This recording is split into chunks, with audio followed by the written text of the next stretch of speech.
Hello students, welcome back. We're going to continue with red blood cell disorders. We've already given a general overview of anemia and polycythemia, and we've covered polycythemia in detail.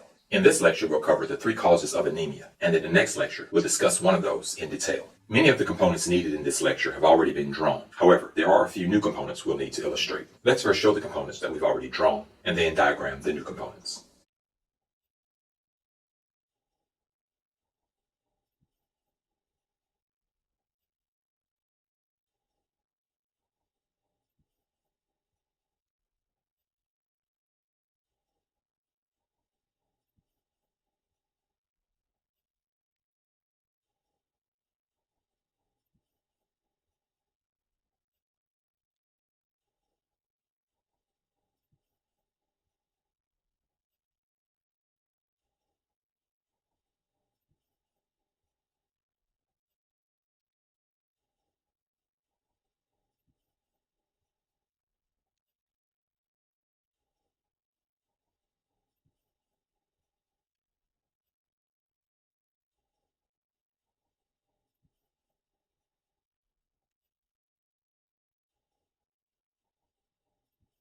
There are 3 primary causes of anemia. The first one we've discussed already, and it is due to inadequate erythropoiesis. We have our myeloid tissue, which produces our red blood cells. The normal red blood cell count is 5 million red blood cells per microliter. However, with anemia, that count is going to be below 5 million, and so that's shown here. Additionally, the normal hemoglobin concentration is about 15 grams of hemoglobin per deciliter. If that number is below 15 grams, then we have anemia. So both of these conditions represent anemia. There are 3 primary causes of anemia. The myeloid tissue here, or the bone marrow here, represents that first type, anemia due to inadequate erythropoiesis. We will annotate that one later. And so this is the first cause of anemia. The second cause is illustrated here. Shown here are the liver and the spleen. These organs sense whether the red blood cells need to die. In the liver and in the spleen, we have very small capillaries. The healthy red blood cells will pass through these capillaries and come out unaffected. However, due to the fragility of the membrane, the older red blood cells, when they pass through, they will become more damaged. And now they are susceptible to phagocytosis by the macrophages of the liver and the spleen. And so the second cause of anemia is due to excess red blood cell destruction. When more than an appropriate amount of red blood cells are destroyed, that's going to reduce the number of red blood cells in circulation, causing anemia. And that's represented here. The third cause of anemia is due to blood loss. This can be either external blood loss or internal blood loss. And so represented here is a blood vessel. And of course, our blood is in the blood vessel. If there is excess blood loss from the body due to trauma or some other reason, the RBC count will be lowered, and this will result in anemia. And so our third cause of anemia is due to excess blood loss. Let's annotate what we have so far.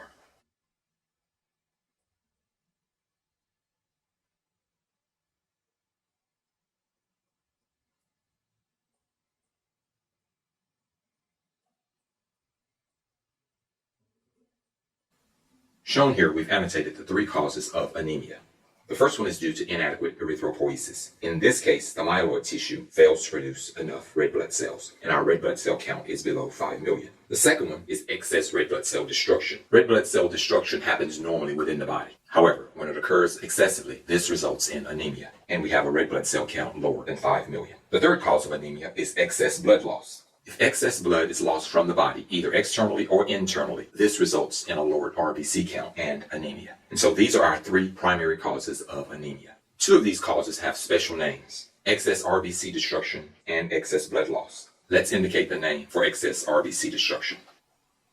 Anemia caused by excess RBC destruction is also known as hemolytic anemia. Hemolytic anemia. Anemia caused by excess blood loss is also known as hemorrhagic anemia. Anemia caused by excess blood loss is hemorrhagic anemia. There are multiple causes of hemolytic anemia. Let's list 3 of them. Hemolytic anemia can be caused by drug reactions, poisons, and parasitic infections. Here we've listed 3 possible causes of hemolytic anemia: drug reactions, poisons, and parasitic infections. There are also multiple causes of hemorrhagic anemia, but we will list 3 of them. Some of the causes of hemorrhagic anemia include trauma, hemophilia, and menstruation. 3 possible causes of hemorrhagic anemia include trauma, hemophilia, and menstruation. This is all we'll say about hemolytic anemia and hemorrhagic anemia. However, there's much more to say about the anemia caused by inadequate erythropoiesis. In this lecture, we'll list the causes of this form of anemia, and in the next lecture, we'll discuss these causes in more detail. We will list 5 causes of this form of anemia. They include iron deficiency, vitamin B12 deficiency, EPO deficiency, intrinsic factor deficiency, and destruction of the myeloid tissue, which produces the red blood cells. Let's list those here.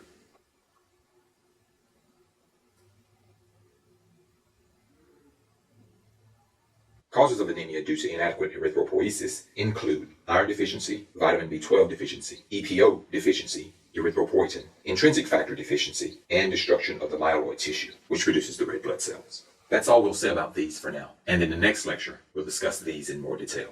Let's review what we've covered. Anemia is a condition where the RBC count is below 5 million red blood cells per microliter, or if the hemoglobin concentration is less than 15 grams per deciliter. In this lecture, we've only focused on the RBC count being less than 5 million per microliter. This anemia can result from 3 causes: inadequate erythropoiesis, excess RBC destruction or hemolytic anemia, or excess blood loss, hemorrhagic anemia.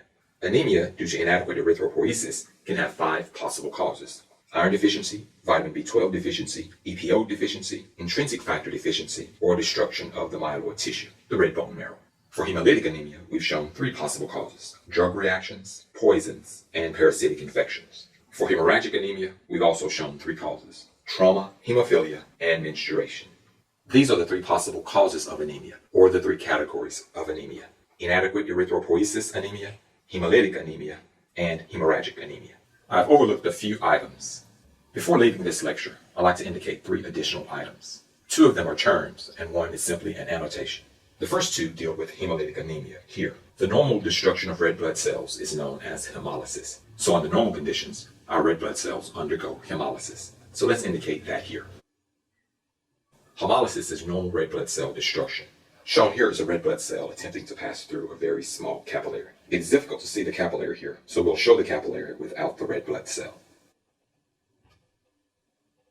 So now it's easier to see that the red blood cell is attempting to pass through the capillary, leading to hemolysis. The last term deals with hemorrhagic anemia. The word hemorrhagic is derived from the word hemorrhage, which is blood loss through the blood vessels. So hemorrhage is blood loss through the blood vessels. So excess hemorrhage results in hemorrhagic anemia. Excess hemolysis leads to hemolytic anemia, and excess hemorrhage leads to hemorrhagic anemia. So that concludes this lecture. I hope that you've learned a lot.